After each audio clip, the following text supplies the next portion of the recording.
പിറവി 18-ാം നൂറ്റാണ്ട് മലയാള സാഹിത്യത്തിനും കേരളത്തിനും നൽകിയ ഏറ്റവും വലിയ സംഭാവന തന്നെയാണ് കുഞ്ചൻ നമ്പ്യാർ. അമ്പലപ്പുഴ ശ്രീകൃഷ്ണ ക്ഷേത്രത്തിൽ കൊടിയേറിയാൽ കൂത്തമ്പലത്തിൽ കൂത്ത് പറയുന്നു. കൂത്തിൻ്റെ പ്രധാന വാദ്യമായ മിഴാവ് വായിച്ചിരുന്നത് കുഞ്ചൻ നമ്പ്യാരാണ്. ദിവസങ്ങളായി ഉറക്കം കളഞ്ഞ് ചാക്യാരുടെ കൂത്തിന് മിഴാവ് വായിക്കുകയാണ് നമ്പ്യാർ. ചാക്യാർ കൂത്തുമായി വേദിയിൽ ആരുഷ് KS.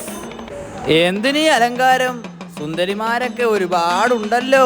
ഓ, ഇനിയിപ്പ ചാക്യാരോട് ദേഷ്യം വേണ്ട, അതിസുന്ദരന്മാരുമുണ്ടല്ലേ. അലങ്കാരങ്ങൾ ഇത്തിരി കൂടിപ്പോയോ? കഴുത്തിലും കയ്യിലുമൊക്കെ എന്തിനു വേണ്ടി? ശരീരത്തിന് ഭംഗി വർദ്ധിപ്പിക്കാൻ. എന്താ എങ്ങനെ ഓരോന്ന് കാട്ടിയിരിക്കണത്? നമ്പ്യാരെ കാണുന്നുണ്ടോ ഈ ചെയ്തികൾ? ഇതെന്ത് ന്യായം? പതിവിതാണല്ലേ. ഞാനിപ്പോ എന്താ ചെയ്യാ?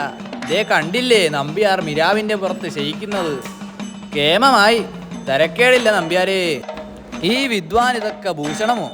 നേരം പോക്ക് അല്ലാണ്ട് എന്താ കഥ?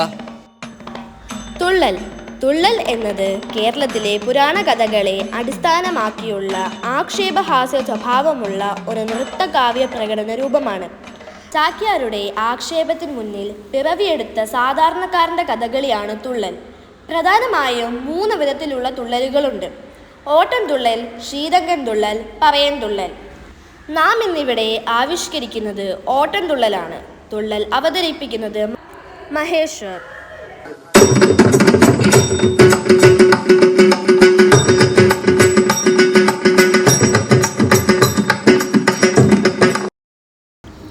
ഭക്തിരസപ്രധാനമേറിയ കിരാതം എന്ന കഥയാണ് ഇന്ന് അവതരിപ്പിക്കുന്ന കഥയുടെ സാരാംശം പറയുന്നു. കള്ളച്ചൂതിൽ തോറ്റ് വനത്തിൽ കഴിയുന്ന പാണ്ഡവന്മാരിൽ വില്ലാളി വീരനായ അർജുനനോട് ഒരിക്കൽ വേദവ്യാസമുനി ഒരു ഉപദേശം നൽകുന്നു. ഭഗവാൻ പരമേശ്വരനെ തപസ് ചെയ്ത പാശുപാസ്ത്രം നേടുകയാണെങ്കിൽ കൗരവന്മാരെ യുദ്ധം ചെയ്ത് ജയിക്കാനാകുമെന്ന് മുനി ഉപദേശിക്കുന്നു. അതുപ്രകാരം അർജുനൻ പഞ്ചാഗ്നി മധ്യത്തിൽ അതികഠിനമായ തപസ് ആരംഭിക്കുന്നു. അർജുനന്റെ തപസ്സിന്റെ വാർത്ത കേട്ട് ദേവേന്ദ്രൻ അർജുനന് വരബലം നേടി ശക്തനായാൽ തൻ്റെ ദേവസ്ഥാനം പോകുമോ എന്ന് ഭയക്കുന്ന സന്ദർഭമാണ് ഇന്നിവിടെ ആവിഷ്കരിക്കുന്നത്. അത്ര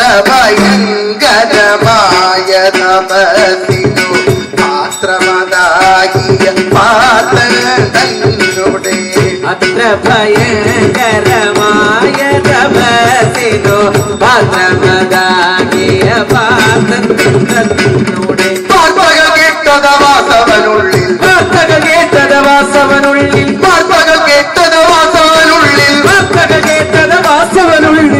ഒരു വീതി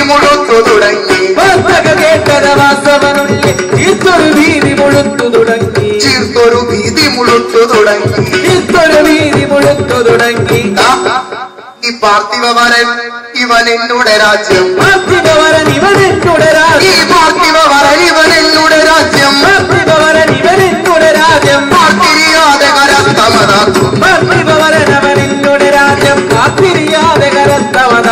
പാർത്തലമൊക്കെ അടക്കി സുയോധനൻ ഓർത്താലിനിയതു വരുമോ നല്ല സ്വർഗമശേഷമടക്കാമെൻ ഒരു ദുർഗർവെന്നുടെ ഈ മകനു തുടങ്ങി സ്വർഗമശേഷമടക്കാമെന്ന് ദുർഗർവെന്നുടെ മകനു തുടങ്ങി വർഗനെ വന്നു തപസ്സുകൾ ചെയ്തു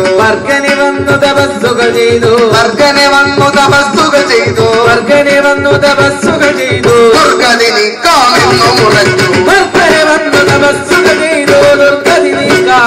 മുറച്ചു കൺകൾ വന്നു വണങ്ങുന്നവരുടെ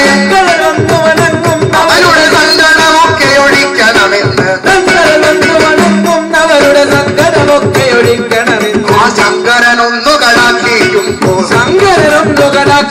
ശിവശങ്കരനൊന്നു കടാക്ഷിക്കുമ്പോൾ കിങ്കരരായി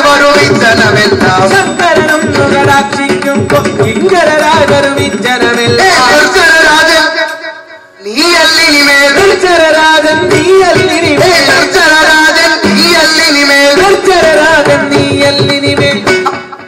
അർജുനനിക ഞാൻ ഈ അർജുനനിക ഞാൻ ഈ അർജുനനിക ഞാൻ ഒരു ഈ അർജുനനിക ഞാൻ വാളു കൊടുത്തു അർജുനനിക ഞാൻ വാളു കൊടുത്തു അർജുനനിക ഞാൻ വാളു കൊടുത്തു അർജുനനിക ഞാൻ വാളു കൊടുത്തു അർജുനനിക ഞാൻ വാളു കൊടുത്തു ഈ അർജുനനിക ഞാൻ വാളു കൊടുത്തു. ഈ അച്ഛൻ അടങ്ങിയിരിക്കേ വേണ്ടു അച്ഛൻ അടങ്ങിയിരിക്കേ വേണ്ടു അച്ഛൻ അടങ്ങിയിരിക്കേ വേണ്ടു അടങ്ങിയിരിക്കേ വേണ്ടു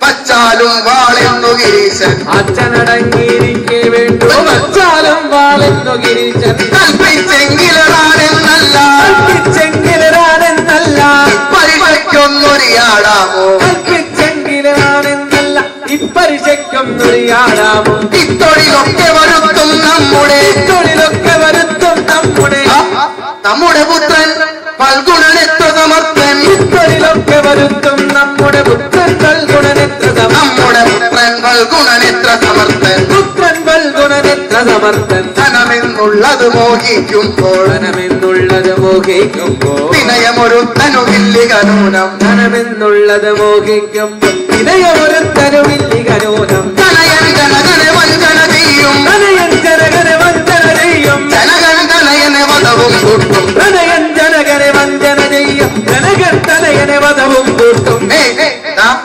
ഈ അനുജൻ ചേട്ടനെ വെട്ടിക്കൊല്ലും അനുജൻ ചേട്ടനെ വെട്ടിക്കൊല്ലും അനുജൻ ചേട്ടനെ വെട്ടിക്കൊല്ലും അനുജൻ ചേട്ടനെ വെട്ടിക്കൊല്ലും ഈ മനുജന്മാരുടെ മാർഗമിതല്ലോ അനുജൻ ചേട്ടനെ വെട്ടിക്കൊല്ലും മനുജന്മാരുടെ മാർഗമിതല്ലോ. കനകം മൂലം ആകാമിനി മൂലം കനകം മൂലം കാമിനി മൂലം കനകം മൂലം കാമിനി മൂലം കനകം മൂലം കാമിനി മൂലം കനകം മൂലം കനകം മൂലം കനകം മൂലം കാമിനി മൂലം കനകം മൂലം കാമിനി മൂലം കനകം മൂലം കാമിനി മൂലം കനകം മൂലം കാമിനി മൂലം കനകം പലവിധമുലകിൽ സുലഭം കനകം മൂലം കാമിനി മൂലം കലകം പലവിധ മുലകിൽ സുലഭം പ്രവചനന്തു കൃതവാൻ പത്രാണി തത്രധരാ ചിത്രം തത്ര കിരാത പുങ്കവശിരോ ദൃഷ്ട്വാണി സംതൃപ്തവാൻ തത്രൈവേന്ദു കലാജരോരുജമടോ നോരണ്യ ശര്യർച്ചന.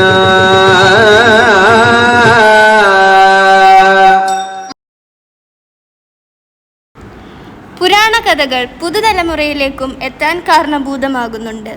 ഈ കലയുടെ ലക്ഷ്യം നാടിൻ്റെ സംസ്കൃതി കാത്തുസൂക്ഷിക്കുക എന്നതാണ്. ജയ് ഗുരുദേവ്.